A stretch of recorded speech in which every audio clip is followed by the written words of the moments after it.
नमस्कार। नमस्कार। आप सबका हमारे चैनल ज्ञान द ट्रेजर पर स्वागत है। आज हमारे चैनल पे आए हैं वेद पुराणिक सर, जो कि हॉरोस्कोप, प्रश्न कुंडली, वास्तुशास्त्र, न्यूमरोलॉजी और आप लोग के लिए शायद ये नया होगा, आर्केटाइप पैटर्न, जिसके ये स्पेशलिस्ट हैं।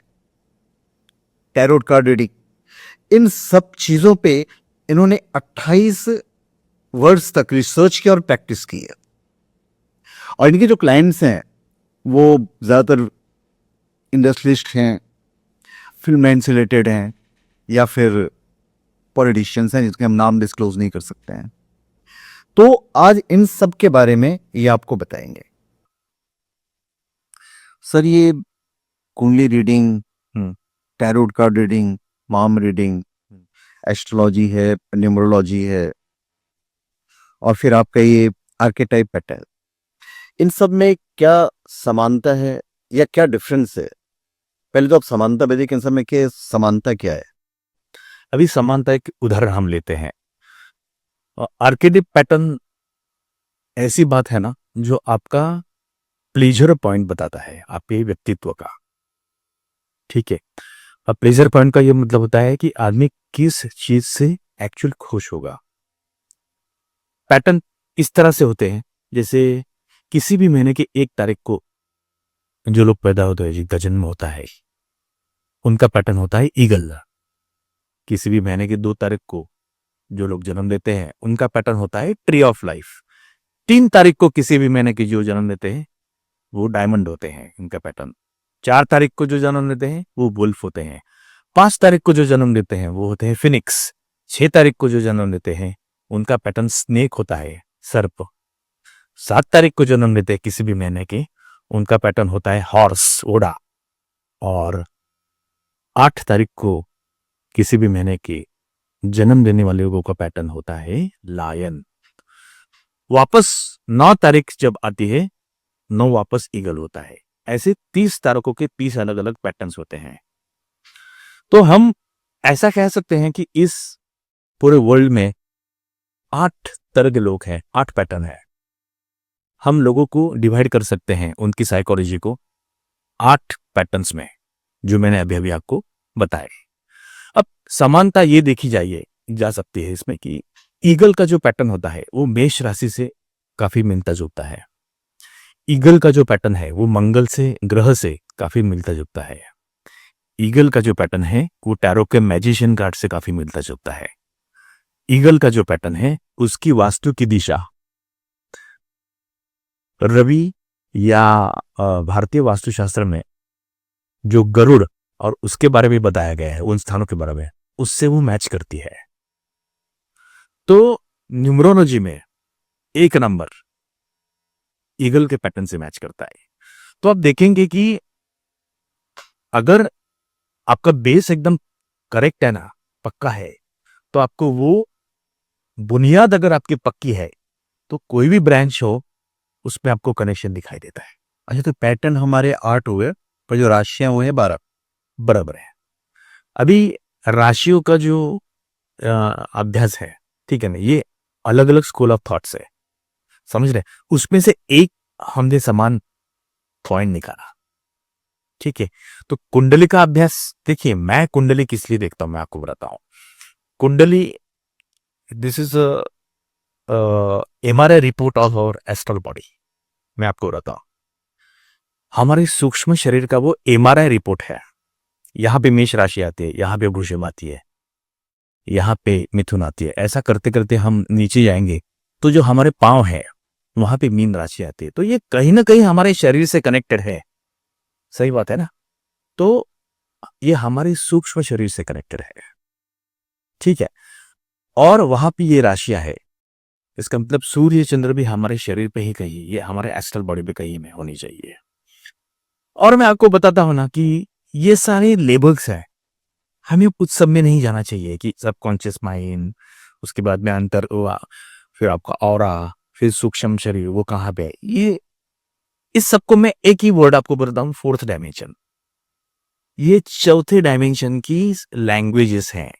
फिर एस्ट्रोलॉजी की कोई भी ब्रांच हो, वास्तुशास्त्र हो, कुंडली हो, पैटर्न हो, डैरो कार्ड हो, तीसरे और चौथे डायमेंशन लेके ही हम पैदा होते हैं। हम विल है ना, तीसरा और चौथा डायमेंशन एक साथ लेके हम पैदा होते हैं। जैसे तीसरा मतलब हम एक दूसरे से अभी बात कर रहे हैं, चीजों को देख रहे हैं, इन आंखों से हम महसूस कर रहे हैं, देख रहे हैं, वो है तीसरा डायमेंशन। और चौथा डायमेंशन का मतलब क्या होता है, जो अदृश्य है। फिर नाम आप कुछ भी दीजिए, जैसे जो व्यक्ति 6 तारीख को किसी भी महीने के जन्म लेता है, उसका पैटर्न स्नेक होता है, उसका ऑरा सर्प की तरह होता है।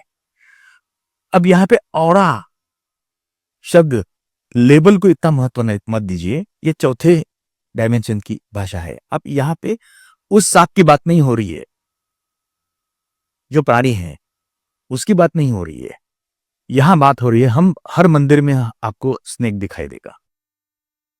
विष्णु के मंदिर में जाओ, आपको सांप दिखाई देगा। शिव के मंदिर में जाओ, वहां सर्प दिखाई देगा। तो पैटर्न हमारे आसपास, हमारे यहां भी अभ्यास था, नहीं है ऐसा नहीं है। दूसरा, तीसरा और चौथा डायमेंशन के बारे में आपको बताऊं। देखिए ऐसा है कि चौथा डायमेंशन मतलब हम जो सोचते हैं, विचार प्रक्रिया, थॉट प्रोसेस, जिससे ब्रेन में केमिकल्स तैयार होते हैं और वेव्स, ये साइंस भी मानता है। तो ये अदृश्य जगत हम जिसको कहेंगे, जो दिखाई नहीं देता लेकिन महसूस होता है। अब होता क्या है कि चौथे डायमेंशन में कोई भी चीज अगर हमें मैनिफेस्ट करनी है, कोई भी मैनिफेस्टेशन, तो लॉ ऑफ अट्रैक्शन कहता है कि वो चीज घटित हुई है, ऐसा पहले ही मानो, घटित हुआ है। लेकिन कुछ संस्थाएं, मैं नाम किसी का नहीं लूंगा, आज भी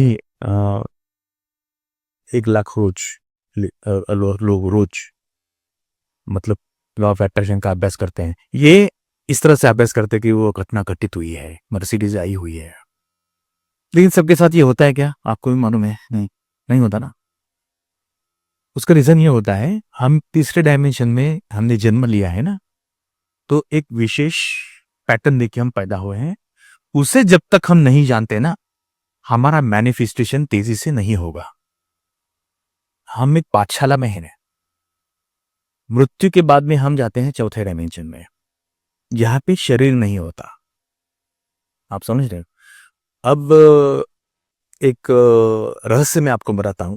जब व्यक्ति की मृत्यु होती है, तब उसे यह पता नहीं चलता कि उसकी मृत्यु हुई है। एनेस्थेशिया में जाने के बाद में जब आदमी आंखें खोलता है, तो वो कहता है ना कि अभी कितने बजे हैं।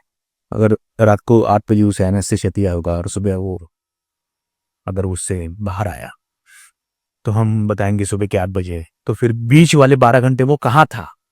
तो वो चौथे डायमेंशन में था, जिसे हम स्वप्न दृष्टि अवस्था कहते हैं। मृत्यु के बाद क्या होता है, व्यक्ति चौथे डायमेंशन में जाता है, जहां पे 5 तत्वों का बंधन नहीं है। जो वो इमेजिन करे वो तुरंत मैनिफेस्ट होता है। चीजें बहुत गति से घटित होना शुरू हो जाता है। इसलिए उसे देखो, हमारे शास्त्रों में स्वर्ग कहा है। स्वर्ग का मतलब होता है मैनिफेस्टेशन के लिए समय न लगना, गति से मैनिफेस्ट होना। जैसे उधर हमारा समय खत्म होता है, वापस हम आते हैं तीसरे डायमेंशन में। जब हम तीसरे डायमेंशन में आते हैं, तो एक 80-90 साल का जो भी हमारा जीवन होगा, उसके लिए एक जीपीएस मैप चाहिए। वो है हमारी जन्म कुंडली। इस तरह से मैं उसे देखता हूं। It is a GPS map of our life, जिसपे कुछ चीजें फिक्स है और कुछ चीजों में हमें फ्री मिल दी गई है। आप सबका धन्यवाद। तो आप हमारे चैनल पे सब्सक्राइब करें, अपने कमेंट ज़रूर दीजिएगा, और नंबर्स दिए हुए होंगे, आप उन पे कांटेक्ट कर सकते हैं यदि आपको किसी भी तरह की जानकारी प्राप्त करनी हो तो। धन्यवाद।